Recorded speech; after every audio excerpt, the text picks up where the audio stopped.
नमस्कार दोस्तों, एक बार पुनः आप सभी का हार्दिक स्वागत है आप सभी के अपने YouTube channel being a best teacher पर। दोस्तों, गुरुग्राम यूनिवर्सिटी के most important questions for BEd first year discuss करेंगे आज के इस वीडियो में for the subject pedagogy of commerce. ठीक है, कॉमर्स वाणिज्य सब्जेक्ट जो है इसके हम डिस्कस करेंगे इम्पॉर्टेंट क्वेश्चंस, और ये 100% श्योर क्वेश्चंस हैं आपके अपकमिंग एग्जाम्स के लिए। हम जितने भी क्वेश्चंस डिस्कस करेंगे इसका फ्री पीडीएफ क्वेश्चंस का आप डाउनलोड कर सकते हो हमारी मोबाइल ऐप से और टेलीग्राम से, दोनों प्लेटफॉर्म्स पे हैं फ्री पीडीएफ इम्पॉर्टेंट क्वेश्चंस के। ठीक है, और अगर आपको आंसर्स का पीडीएफ चाहिए, चाहे इंग्लिश मीडियम में या हिंदी मीडियम में, तो वो एक पेड पीडीएफ रहता है जो कि 115 रुपये पर सब्जेक्ट के हिसाब से होता है। तो पेडागोजी ऑफ कॉमर्स का 115 रुपये का होगा। इंग्लिश मीडियम में भी ले सकते हो, हिंदी में भी, जो भी आपका मीडियम है। वीडियो के डिस्क्रिप्शन बॉक्स में लिंक है, तो प्लीज़ आप वहाँ से परचेज़ कर लीजिएगा। एंड बाकी जो स्टूडेंट्स वेबसाइट से परचेज़ नहीं करना चाहते हैं पीडीएफ को, वो व्हाट्सएप के माध्यम से भी ले सकते हैं। ये है हमारी mobile application being a best teacher. आपको वीडियो के डिस्क्रिप्शन बॉक्स में जो है लिंक मिल जाएगा, सो वीडियो के डिस्क्रिप्शन बॉक्स से आप डाउनलोड कर सकते हो, right. So here are pedagogy of commerce lectures जो कि 267 रुपीज़ की है। इसमें सभी जितने भी एग्ज़ाम्स के लिए इम्पॉर्टेंट टॉपिक्स हैं सब कवर्ड हैं, एंड सिर्फ आप ये लेक्चर्स करो, इसके अलावा कुछ और करने की ज़रूरत डेफिनेटली नहीं पड़ेगी। ठीक है, ये हमारे टेलीग्राम चैनल का जो है प्रोफाइल है बीइंग अ बेस्ट टीचर के नाम से, डिस्क्रिप्शन बॉक्स में लिंक अगेन गिवन है।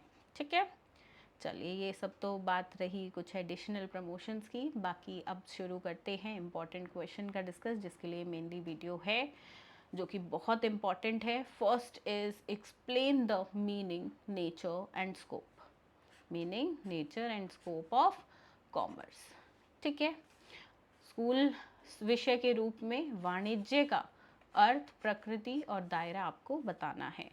Question 2, define AIIMS and objectives, discuss the values of teaching commerce. ये वैल्यूज ऑफ टीचिंग कॉमर्स जो है ना, ये कई बार 4 मार्क्स में भी पूछा जाता है। ठीक है, तो देखो ये जितने भी क्वेश्चन हम कर रहे हैं ना, ये 16 मार्क्स के तो हैं ही, पर यहीं से 4 मार्क्स के भी क्वेश्चन बन जाते हैं, एज अ पार्ट पूछ लेता है। ठीक है, लक्ष्य और उद्देश्यों को परिभाषित करें, वाणिज्य शिक्षण के मूल्यों पर चर्चा करें। तीसरा प्रश्न, what do you mean by taxonomy of objectives, यानी कि उद्देश्यों के वर्गीकरण से आप क्या समझते हैं। यहाँ पे ब्लूम टेक्सोनॉमी की बात हो रही है। दोस्तों ये ना एक ऐसा टॉपिक है, ये रीडिंग से कम समझ आता है, मतलब आप बुक से रीड करोगे, नोट से, ये कम समझ आएगा। इसके लिए ज़रूरत पड़ती है क्लास की। तो मैं फ्री वीडियो है हमारे यूट्यूब चैनल पे ब्लूम टेक्सोनॉमी की, उसका लिंक इस वीडियो के डिस्क्रिप्शन बॉक्स में दे रही हूँ। साथ में उस वीडियो में जो हैंड रिटन नोट्स हैं वो आपको हमारे टेलीग्राम और हमारी मोबाइल एप्लीकेशन पे फ्री में मिल जाएंगे। क्योंकि ये क्वेश्चन ना वैसे तो इजी है, बट इसको थोड़ा एक बार समझ लोगे तभी इजी लगेगा, और ये बहुत इंपॉर्टेंट है। मतलब ये 16 नंबर का एक क्वेश्चन 100% डन कर लो, ये कर लेते हो तो इसको ज़रूर करके जाना। ठीक है, चलिए question number 4, discuss the need, importance and basic elements of lesson planning, also throw some light on the steps of its preparation. ठीक है, अब देखो जब भी लेसन प्लानिंग का क्वेश्चन आए, स्टेप्स पूछे, ठीक है, तो एक फॉर्मेट भी आपको लेसन प्लान का छोटा सा ज़रूर बना के दिखाना है। ठीक है, हो सकता है यहाँ से सिर्फ नीड पूछे, इंपॉर्टेंस पूछे, स्टेप्स पूछे, एलिमेंट्स पूछे ही ना, तो इस तरीके से थोड़ा सा फेरबदल करके क्वेश्चन पूछा जाएगा। ठीक है, हिंदी में प्रश्न कुछ इस प्रकार से है, पाठ योजना की आवश्यकता, महत्व और बुनियादी तत्वों पर चर्चा करें, इसकी तैयारी के चरणों पर भी प्रकाश डालें। Next is question number 5, discuss the concept of pedagogical analysis by giving it's steps, do pedagogical analysis on topic. पहले तो आप लिखोगे पेडागोजिकल एनालिसिस होता क्या है, उसके बाद उसके स्टेप्स लिखने हैं, फिर इनमें से किसी एक सब्जेक्ट पे कोई भी एक टॉपिक पे जो है आपको पेडागोजिकल एनालिसिस करने को बोलेगा। यहाँ से कौन सा टॉपिक आ जाए ना वो नहीं पता है, कोई भी आ सकता है। तो ये पांचों को आपको करना है। ये पांचों टॉपिक के बारे में ना आप एनसीईआरटी की बुक से या हरियाणा स्टेट टेक्स्ट बुक से, ठीक है, आपको ज़रूर पढ़ना है। सही बात। तो शैक्षणिक विश्लेषण की अवधारणा चरण बताते हुए चर्चा करनी है और निम्नलिखित पर शैक्षणिक कदम करके दिखाना है, मतलब एक पे, एनी वन, ठीक है, किसी एक पे आएगा। चलिए, question number 6, discuss the meaning, concept and process of developing the skill of illustration with examples, skill of reinforcement, skill of questioning, skill of stimulus variation। यहाँ से जनरली 2 स्किल्स पे क्वेश्चन आएंगे, ठीक है, 1 2 3 4, टोटल 4 स्किल्स पे question मैंने यहाँ डाला है, 4 में से कोई 2 आते हैं, ठीक है। क्वेश्चन 7, ये इम्पॉर्टेंट है क्वेश्चन, छोड़ना मत इसको, कोई एक स्किल ना 4 नंबर में भी आ जाता है, ठीक है। What is meant by the term curriculum, curriculum यानी कि पाठ्यचर्या, ठीक है। कई बार आपको क्वेश्चन पेपर में भी पाठ्यचर्या की जगह पाठ्यक्रम लिखा मिलेगा, ठीक है, क्योंकि आम बोलचाल की भाषा में हम करिकुलम को पाठ्यक्रम बोल देते हैं, बट होता पाठ्यचर्या है, पाठ्यक्रम होता है सिलेबस, ठीक है। What is the importance in curriculum की इम्पोर्टेंस क्या है एजुकेशन प्रोसेस में, साथ में इसके मेन प्रिंसिपल्स बताने हैं। पाठ्यचर्या शब्द का अर्थ, शिक्षा प्रक्रिया में क्या महत्व है और पाठ्यक्रम निर्माण के मुख्य सिद्धांतों की चर्चा करें।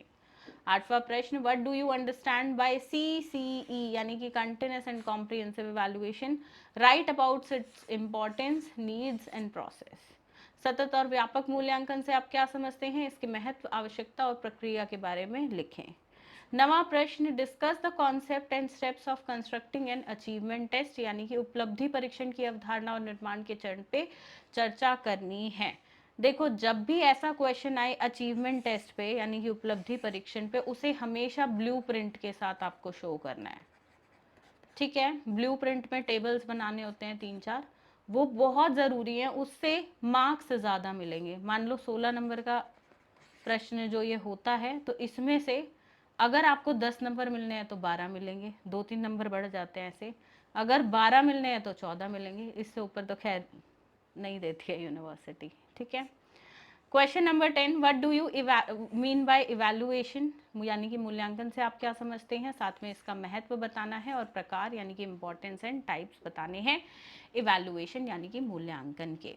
अब अंतिम प्रश्न, 11वां प्रश्न जो इंपॉर्टेंट है, discuss about new approaches of assessment, questioning bank, open book examination and grading, ठीक है। यहाँ से कोई 2 पूछे जाएंगे, ठीक है, क्लियर। ये हैं अत्यंत 11 महत्वपूर्ण प्रश्न, सिर्फ इतना करो, यहीं से आपको देखो 4 नंबर के भी प्रश्न आ जाएंगे, 16 नंबर के सारे प्रश्न यहाँ से आएंगे, ठीक है। मतलब 9 क्वेश्चंस पूछे जाते हैं एग्जाम में, तो 7-8 आ जाएंगे यहाँ से, ठीक है। बाकी तो 9 के 9 आएंगे, पर कुछ क्वेश्चंस की थोड़ी लैंग्वेज आप देखोगे चेंज हो जाती है, ठीक है। 4 नंबर के क्वेश्चंस भी यहीं से बन जाएंगे, पर हो सकता है एक आधा ना भी आए, ठीक है, सिर्फ 4 नंबर वाले। बाकी इतना करो, ये 100% श्योर है, जितना अटेम्प्टिंग पेपर चाहिए होता है, जितने 5 क्वेश्चन आपको अटेंड करने होते हैं, वो एग्जैक्ट यहाँ से सेम मिल जाएंगे, ठीक है। बाकी मोबाइल एप्लीकेशन को डाउनलोड आपने ज़रूर करना है, ठीक है। इसमें पेडागोजी ऑफ कॉमर्स के लेक्चर्स मिल जाएंगे आपको, दिस इज़ द कॉस्ट, सभी लेक्चर्स मिल जाएंगे। और स्टूडेंट्स, ये 100% गारंटीड लोवेस्ट प्राइस है, ठीक है। टेलीग्राम चैनल को ज्वाइन ज़रूर करना है, वहाँ फ्री PDF मिलेगा। बाकी आंसर्स के PDF का लिंक वीडियो के डिस्क्रिप्शन बॉक्स में है, या आप व्हाट्सएप से जो है अगर इच्छुक हैं तो आंसर्स PDF ले सकते हो। उसमें हर क्वेश्चन का आंसर 16 मार्क्स के हिसाब से दिया हुआ है, कितना लिखना और क्या लिखना है, ईजी लैंग्वेज में है, तो आप सभी को काफ़ी आसानी रहेगी, ठीक है।